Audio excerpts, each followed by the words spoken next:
The problem is in the God of Islam. This is shocking, and unfortunately this is the reality about this God. He's a God of torture. He's a God, the deceit God. This is what he talks about himself. You are going to make millions, millions upon millions of Muslims very, very angry. I'm not trying to offend Muslims. I love them. Those Muslims are my family. But you are going to offend people, and you are going to put your life in danger, aren't you, by doing this? Some of them will be offended.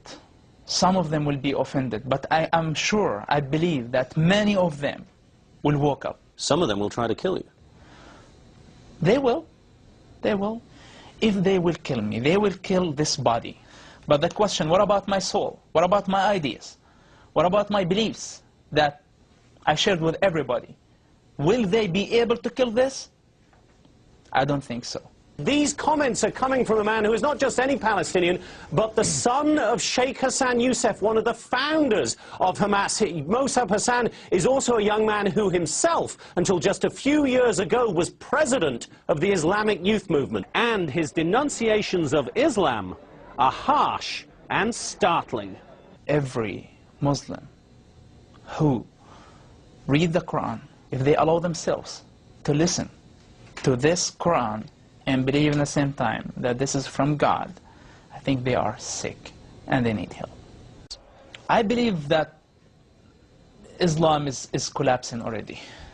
Because it's collapsing? It is collapsing. It looks from the outside, it's growing, but from the inside, it's completely collapsing. It's not giving answers to the people. It's not improving their lives. It's not helping them at all. Within 10 years, that's it. Islam is going to be over. Hamas start to get suspicious about everybody, about themselves, about their wives, about their children, about everybody. If they torture, you're not allowed to say anything. If they kill people, you're not allowed to say anything. If they teach you something wrong... They torture and they kill people in the jail? They tortured and they killed people. Their own people? Their own people. Like put needles under their fingernails. They put needles under the fingernails? Needles under their fingernails. Hamas leaders that we see them on the TVs now, okay, and big leaders were responsible for torturing their own members. In studying the Quran, Mossab Hassan found what he calls thousands of inconsistencies. What Muslim sheikhs or religious people do, that they focus on only one part of Islam. Which part do they focus on? The part that they need for that time. If it's a war zone, if it's wartime, they're talking about jihad. They bring the verses that, so it's like very political religion. And this way, I discovered that the Islam is the most bipolar religion on earth, that you can find whatever you want. So the Quran contradicts itself? In so many ways. Within days of us broadcasting that interview, it spread across the internet like wildfire.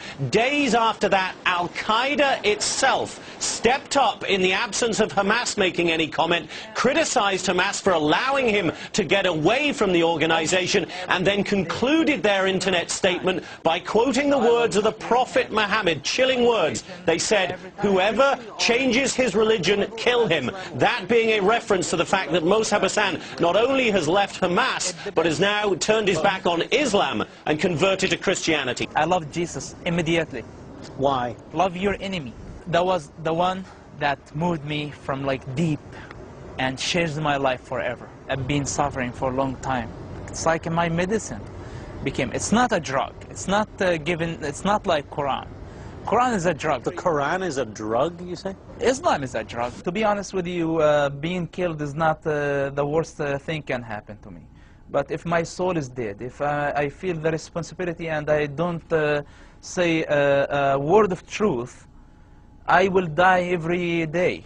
The biggest terrorist is the God of the Quran. I know this is very dangerous, and I know this is this will offend many people, but my goal not to offend them. What I'm saying, that the biggest terrorist is Allah of the Quran, the God of the Quran, the God of Islam. Since Yusuf's book was published, his father, Sheikh Hassan Yusuf, has publicly disowned his son. I want to ask you, of course, to pray for me and pray for my family. They were under lots of pressure. The last time I talked to my dad, he told me, I asked him to disown me, because I know how difficult this is for them. And he told me this is not an option. I know their hearts. They're good people. But unfortunately, their God doesn't have a minimum amount of humanity. He unskinned their humanity. He wants them to be beasts. Our problem is with their God. Our problem is with their ideology. Please to understand the difference between Islam and Muslims. Please, Muslims are wonderful people. The worst criminal terrorist Muslim has moralities, responsibilities, logics than the God of the Quran. And what I see that governments are hunting the street drug dealers when they are trying to catch somebody like Bin Laden. How old Bin Laden is? 50 years, 60 years, and how long he's gonna survive? For the next 15 years? We have a problem with a gangster has been for the last 1400 years, and he will be there for the next 500 years if nobody will stop him. And our war is with him. My war is with him. My God's war is with him. If Jesus Christ was here now, right now, and you ask him a question, what do you think about the God of the Quran and the God of Islam? What his answer will be.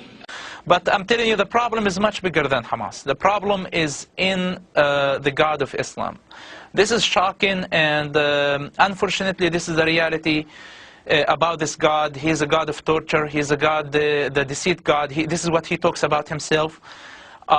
Islam as a religion in general is a lie wrapped with some facts and truths, and I'm talking this with the authority of somebody who understands exactly what Islam is all about.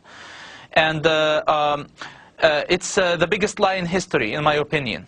And this is the biggest danger, that a quarter of population of Earth believe that this is a religion from God. They are wonderful people. You know, here in Canada, our Muslim population is the same as any other religion. So, you know, those are very inflammatory words about. I know you've converted to Christianity, but that's pretty inflammatory. Yeah. Yes. This is a good point, and what I'm trying to tell you here, that your problem, my problem, the world's problem is not with Muslims. And Muslims, the majority of Muslims are great and wonderful people. They are my people. I know their pain, I know their sufferings, and I know their hearts. When you go to the Middle East, when you go to any Muslim community, you see their passion, you see their hospitality, and you get confused, even more confused. You say sometimes, those Muslims are better than many Christians. And we are not in a position to compare people. We are comparing ideologies. And I'm telling you that the minimum Muslim, the most criminal Muslim or terrorist has a minimum of morality, responsibility, logics more than his God. If you read the Quran, if you allow yourself to understand what the Quran is all about, you're going to figure this out yourself. Go to the Quran, Surah 9, verse 5, and you will find what the God of Quran is asking Muslims to do against everybody. Now, it's not Muslims' fault that they were born in that culture.